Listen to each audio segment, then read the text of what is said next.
పాలక పక్షమా ప్రతిపక్షమా కాదు.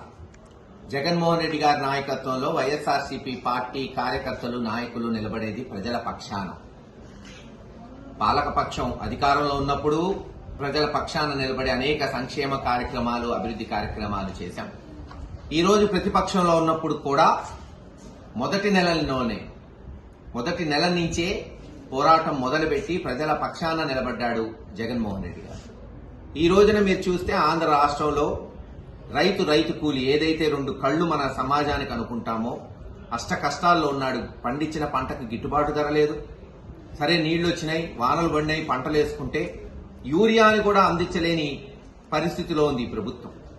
గిట్టుబాటు ధర కల్పించలేని ఈ ప్రభుత్వం, యూరియాని అందించలేని ప్రభుత్వం ఉంటే అంత పోతే అంత ఈరోజు ఆంధ్ర రాష్ట్ర ప్రజలు ఆలోచించుకోవాలి. గతంలో వ్యవసాయం ఎలా ఉంది? జగన్మోహన్ రెడ్డి గారి నాయకత్వంలో ఒక పండగలాగా చేశారు.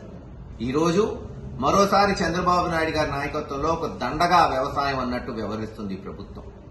ఇస్తానన్న అన్నదాత సుఖీభవ పోయిన సంవత్సరం ఎగ్గొట్టారు.